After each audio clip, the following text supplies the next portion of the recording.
He claims he's never drank at Fox, but he's got, a dozen half-empty liquor bottles in his office. He's had many, many Fox employees who have said he showed up to work drunk, hungover on the job. Many different employees for the charities that he worked in say that they had to carry him out of events passed out drunk. Let's start with the Pete Hegseth testimony. It appeared to me, Ron, that Republicans wanted to talk about DEI hires and the Afghanistan withdrawal, didn't really ask Pete Hegseth much of anything.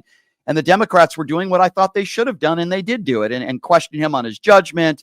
It seemed like Pete Hegseth didn't want to answer any questions directly. What are your thoughts on it as a whole? Yeah, I mean, there were some consistent themes throughout the hearing. There were a few things that stood out to me. First of all, obviously, Hegseth knew that Trump was watching because he spent most of the hearing praising Donald Trump. I think he mentioned Trump's name like 300 times. So even though the hearing was theoretically supposed to be about him, he kept bringing up Trump. And I think what he was doing there is he was sending a subliminal message to the Republican senators on the committee and elsewhere saying, I'm Trump's guy. If you vote against me, you're voting against Trump. So he was basically laying down that marker. One of the things that really struck me about, of course, I went into his alcohol abuse, his abuse of women, the fact that he's never run any organization very big. And the one that he did run was the charity that he was removed for financial mismanagement and constantly having to be carried out of events passed out after passing out drunk, and also having a sexual harassment lawsuit filed against the organization as well from a woman who was apparently taken to a strip club and harassed by one of the other members of the charity. But, the two things that disturbed me the most about his testimony, and by the way, I thought some of the Democrats were not very good. Some of the Democrats were okay. I thought that the one that stood out to me was Alyssa Slotkin from Michigan. I thought she was excellent. But I thought some of the other ones, to be honest with you, weren't very good. I thought Kane was okay. What do you think about Kane? I thought he did a good job. Who? Kane. Yeah, Kane was good. I would say Kane was second best, and probably Mark Kelly, who focused on the alcohol stuff, was probably third. In my opinion, those were like the top three throughout. I thought Slotkin was good because he kept trying to interrupt her and she wouldn't let him. So I thought that was good. But the things that stood out to me that really bothered me about his testimony was on the war crimes issue. He is one who lobbied Trump to pardon some guys who were convicted of war crimes whose fellow soldiers turned them in and testified against them that they had committed war crimes. And Hegseth is against all war crime prosecutions. And he even said, we need to defer. We need to stop listening to the lawyers and the people in the Pentagon who put in all these rules of engagement to minimize civilian casualties. We need to trust the war fighters. He actually used the word, we need to defer to the war fighters when it comes to war crimes. In other words, basically just anything goes, whatever they want to do, they need to do, which sort of made me think of Lieutenant William Cawley back in Vietnam, who, I think single-handedly killed like 105 civilians in a village and was prosecuted for war crimes. And that was a big thing where a lot of Republicans were defending him back in the day, in the 70s. He kind of reminded me of those people who were defending Cawley back in the early 1970s. So that was one thing that stood out to me. The other thing was the questioning about Mark Esper and them pointing out like that, Trump wanted to use bring in the 82nd Airborne and shoot protesters in the leg in DC. And Esper refused those orders and said that violates the Constitution. I'm not going to do it. And Trump fired Esper very shortly after that, after almost like 2 weeks after he did an interview and apologized and said it was a mistake how they handled themselves during the DC protests with Trump holding up the Bible and stuff. Trump fired Esper. And so this guy, Hegseth, was asked, like, what would you do if Trump ordered you to do something illegal like this? Right. And he just basically just said, I'm going to do what Trump tells me to do. Yeah. So I thought those were the two things that stood out to me. The alcohol stuff was, I thought a little bit surprising how he handled that. Some Democrats, I've heard them say, the alcohol issue is not really an issue. That shouldn't be brought up. There's other more important things, but I do think it's an issue because look, we're talking about a guy who had 10, 12 booze bottles in his office that are we've pulled photos of different years where there's different bottles. So there's a constant rotation of liquor bottles going in and out of his office that are like half full. He claims he's never drank at Fox, but he's got, a dozen half empty liquor bottles in his office. He's had many, many Fox employees who have said he showed up to work drunk, hungover on the job. Many different employees for the charities that he worked in say that they had to carry him out of events passed out drunk. So, and he denied all of that. So those are the things that stood out. I think he has a lot in common with Judge Jeanine, but I'll leave that one alone.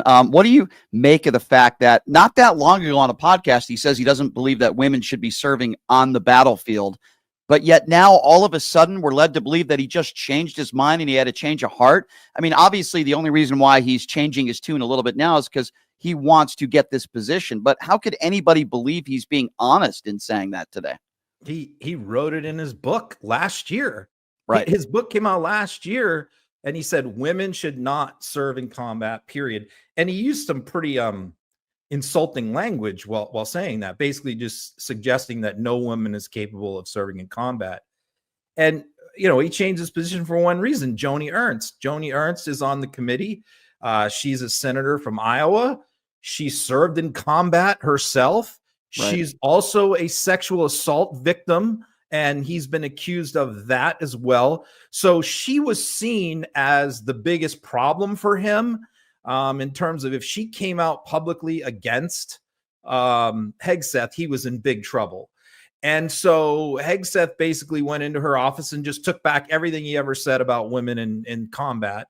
And I guess now we're just supposed to believe that he's like had a change of heart on all this when everybody knows he's just saying that because Joni Ernst has made him come out and publicly said that. But, can we rely on this person to not be discriminative on promotions and all of that of women?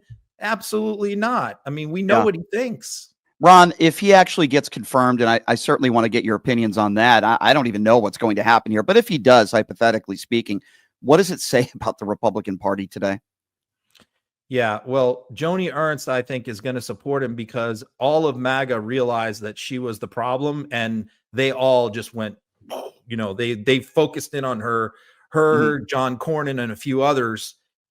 And that this is the problem when you have only 2 or 3 Republicans who are kind of been identified as going against Trump, then they can all focus on those handful of people and bring a lot of that pressure and the threats and all of that to bear on them.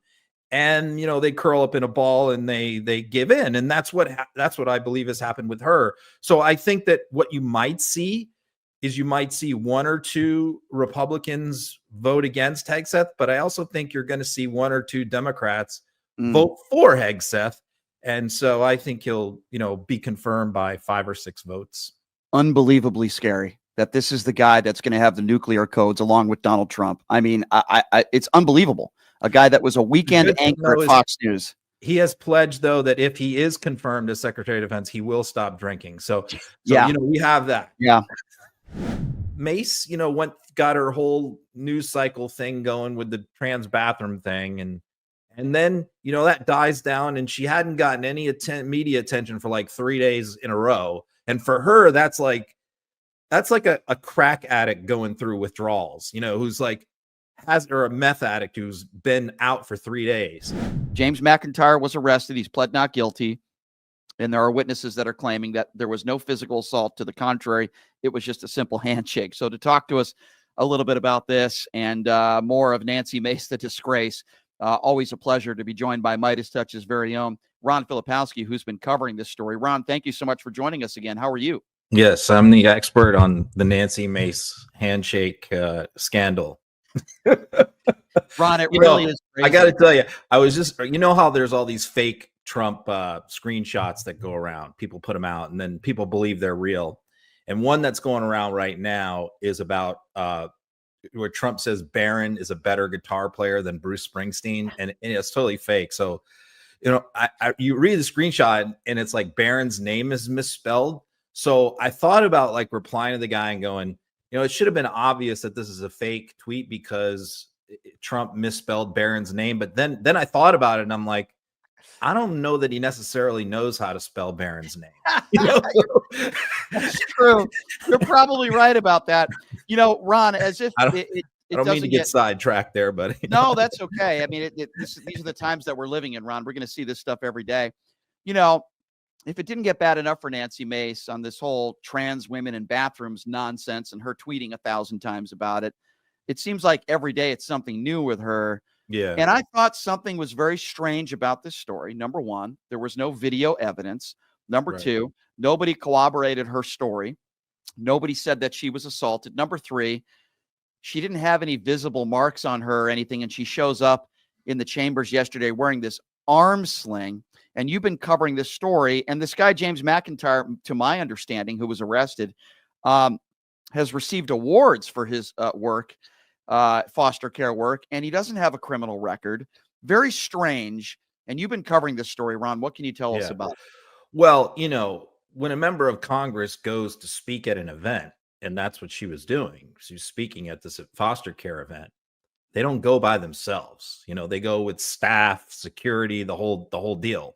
Right. So you would think that one person on her staff or security or whoever would back up, come out and say, yes, I saw this and this is what happened, corroborate her. But not one has done that.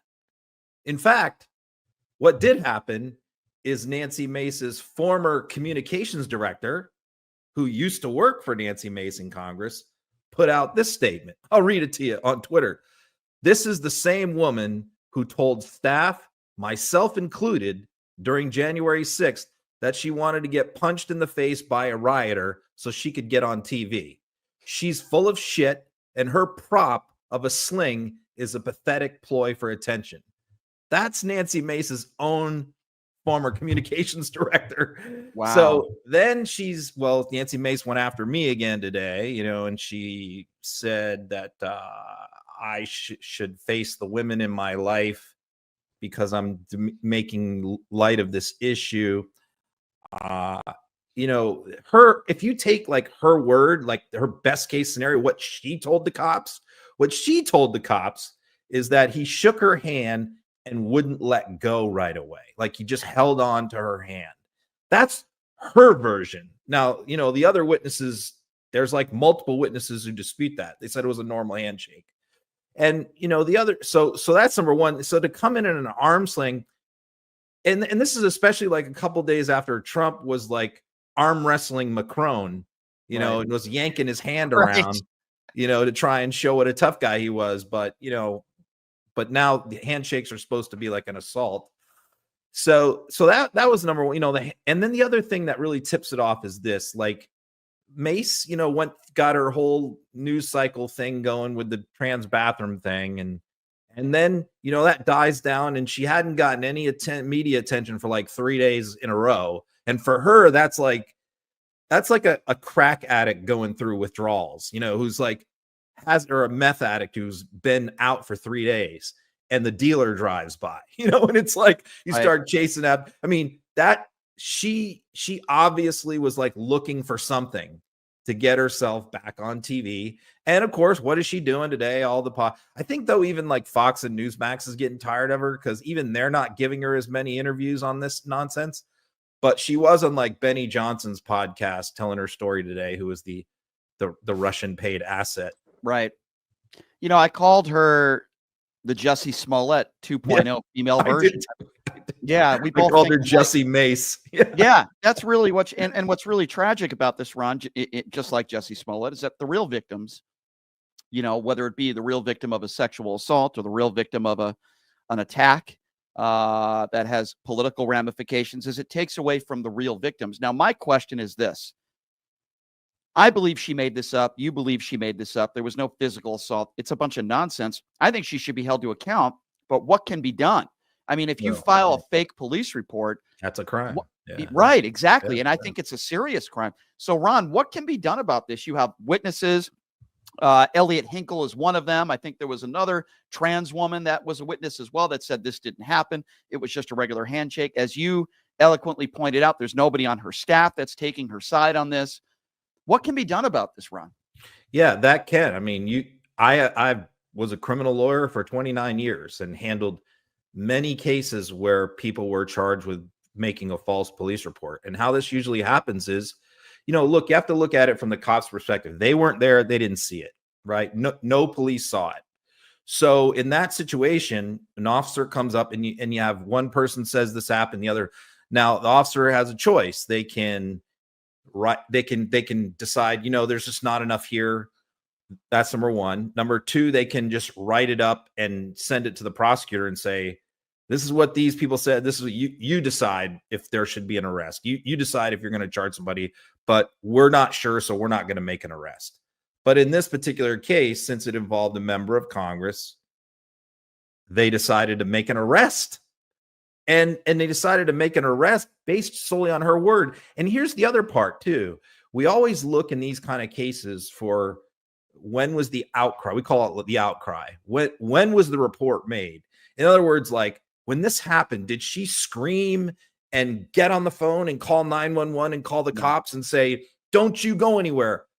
Oh, no. Everybody left. She left. Her staff left. Everybody left. And then 20 minutes later, she calls the cops. So clearly this was like a situation where she maybe thought about it and was like, oh, because what happened is the trans person, he wasn't even a trans person, okay? The other person was, the witness. Mm-hmm. But this is just a guy, he's not trans, the person who was arrested. And what he says is what I believe happened is he shook her hand and he said, you really need to, respect trans people's rights. He made that statement. Mm-hmm. And I believe that she walked away from there and she got pissed and she got aggravated that this guy would come up to her and say that to her. Right. So she decided to create this assault story, which is backed up by nobody, to teach this guy a lesson. How dare you come up to me and say this to me, a member of Congress? I'm going to show you. And she even tweeted that. She tweeted, F around and find out. That's what she tweeted. So what happens with these filing false police reports is they're always after the fact. Once the cops sort of dig into it, prosecutors start digging into it, and they make the determination that this is BS and they think that's when they will then charge the alleged victim with making a false report. So it always happens a few weeks later. But in this particular case, considering she's a member of Congress, it's going to be a long shot. Do you think James McIntyre will have the ability and have an opportunity to file a defamation suit against her? I mean, his name is in the news now. Yeah. In fact, I think McIntyre would have a very good case, but, members of Congress have immunity. And I would think that for things that they say in Congress, they don't have immunity for everything. They don't have immunity for crimes they commit. So I wouldn't think that they would have immunity for this under the speech and debate clause. But considering it was at sort of a congressional event, maybe she could make that argument. Yeah, I hope he does. I just think she is a disgrace of a human being. And I'm glad you've been covering this as strong as you have. I want to get your take on Donald Trump kind of downplaying the fact that he might not be able to lower the price of eggs. You talked a little bit about this on social media today. It's interesting. He makes all these promises, which you've covered extensively, and now he kind of backpedals on it. What are your thoughts on this before he even gets into office? Yeah, he's backpedaling on a lot. He said he was going to end the war in Ukraine in 24 hours, and now he's saying, well, there's a lot of moving parts, could be very difficult. See, he's already hedging his bets on a lot of things, including this. So the only thing that we can do is sort of catalog all of these things, call him out, show all the broken promises. Of course, he hasn't taken office yet, so you can't do too much yet.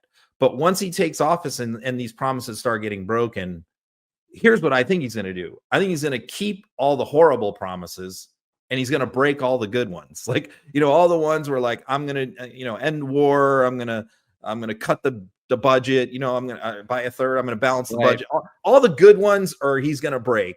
All the terrible ones, like I'm going to deport everybody and lock everybody up and go after the media. I think he'll keep those promises.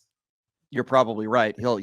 I think that makes a lot of sense. The bad stuff he'll keep, the good stuff, like wanting to actually help us when it comes to the economy or lowering prices. I think prices are going to get jacked up. Ron, I hope you stay on this Nancy Mace stuff. I know you will.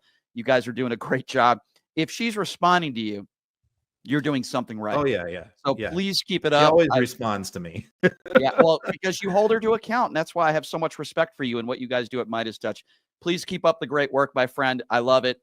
Maybe we'll catch up with you next week. Ron Filipkowski, thank you so much for your time. He's used to lying to, like, in Fox interviews or to his sycophants around him or to, Trump rally people where he could just say whatever he wants. Or even to our media. Our media is never going to correct him. But now he's got to say these lies in front of people who know shit. So let's talk a little bit, though, about this Starmer visit. I wanted to talk to you about this UK Prime Minister, because in a short period of time, we learned that Starmer had to correct Donald Trump on conditions of British aid, very similar to some instances of how there had to be corrections with Macron the other day. Trump proved to the world, once again, he doesn't know how tariffs work and he doesn't know how they're paid for. And when he was asked about Zelensky being a dictator, do you still think he's a dictator? Either he's a liar or he's senile, because he said he didn't remember, which obviously he does. I think that's a joke. What do you make of this visit and some of those things I just mentioned, embarrassing himself on the world stage once again? Yeah, so I'll start with the last part first. This is a situation where Republican congressmen and senators were really pissed off that he called Zelensky a dictator. None of them agreed with that. Even the people who don't like Zelensky disagreed with that statement. And so he heard from a lot of them. And it's like, look, we've got enough fires to put out. We're dealing with Musk. We can't deal with this right now. So I think that you're not going to hear that from Trump again because of that, and of course he will never admit a mistake, or he will never say he was wrong. Those are things Donald Trump has never done in his entire life. He's never apologized, and he's never admitted he's wrong, and he's never admitted that he's failed at something. He's perfect, right? He will never do those three things. So he can't go in there today and say, no, I was wrong. I shouldn't have, like most humans would do. I went too far on that. I regret that choice of words. He's not a dictator. I just want him to have elections. That's what a normal human thinking person says. But of course, what does Trump say? No, he can't do that. So he has to go, I don't remember saying that. Did I say it? I don't think I said that. He said it on video at CPAC. Right. And he wrote it in a true social post in writing. Zelensky is a dictator on his own website. So yeah, I mean, this is typical. And then, yes, he has no idea the way the global economy works. You're right. He had to be corrected on Macron about the aid to Ukraine and the percentages. The thing is, he's used to lying to, like, in Fox interviews or to his sycophants around him or to, Trump rally people where he could just say whatever he wants. Or even to our media. Our media is never going to correct him. But now he's got to say these lies in front of people who know shit, like Keir Starmer, like Emmanuel Macron, and who aren't going to sit there and take it. And both of them interrupted. I mean, they were like, no, that's not true. Correcting him repeatedly. And it's not a situation where Trump can do with a reporter or something. Shut up, sit down and shut up. He can't do that to them. So he has to actually, like, listen to them correcting him. And he just has no clue. He doesn't know how tariffs work. So he issued another statement this morning that the apparently now the 25% tariffs on Canada and Mexico that were paused for 30 days are now going into effect, Tuesday or Wednesday. Yeah. We'll see. And he's upping the China tariff from 10% to 20%. That's all supposed to happen next week. So we'll see. Yeah, we'll have to wait and see what happens. I want to dive a little deeper into this with you because in the last few weeks, Donald Trump has offered Vladimir Putin concessions. as we know, calling Zelensky a dictator and saying that Ukraine, quote, started this, which we know that they didn't. How dangerous are the times that we are in right now, Ron, where if in fact he gives Putin and somehow there's some land that he's able to control in Ukraine and he gets what he wants, which is Ukraine not allowed into NATO. This is really the whole reason why Putin invaded Ukraine to begin with, responsible, by the way, for hundreds of thousands of innocent people dying. How dangerous at times are we living in now where we, when I mean Donald Trump, can actually offer concessions and a victory to Vladimir Putin? And what will stop Putin from doing this again? Yeah, what John Bolton said this week, I thought was the most insightful comment about this. Of course, John Bolton was Trump's national security advisor his first term. He said that all of this is a pre-planned design to pull the United States out of NATO. All of this talk, the dictator, all this stuff, and I believe that is correct. I believe that has always been Vladimir Putin's lifelong dream since he was in his 30s as a KGB agent. He said his goal always was, if he could do one thing in life, it would be to break up NATO. And now he's found the guy who can do it for him. So because in Putin's lifetime, NATO has doubled in size. It's added twice. It's got twice as many countries. It's more powerful, stronger, and richer of an alliance than ever until the day Donald Trump walked into the Oval Office, when the whole thing could come apart. So I think the most encouraging news that I've seen is, number one, Zelensky changed the deal on the mineral rights and the compensation. I read the new deal. It's quite a bit different than what Trump was talking about originally. And it could be something that could actually work out okay for Ukraine, but there's still details that need to be hammered out. But the most encouraging thing was the new German chancellor, Merz, who just got elected. And, you know, what do most people do when they win an election? They come out, they give a victory speech, or they talk about positive things moving forward. That's not what he did. He did something very unusual.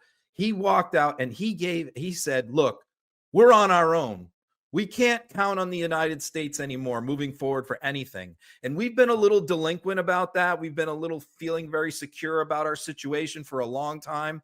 But we can't anymore. We're going to have to start spending more on national defense. We're going to maybe have to form an EU European army of our own and band together and cooperate more, because we can't count on the United States or NATO being there moving forward. And I thought that was very encouraging that he said that, because he has a firm grasp of reality.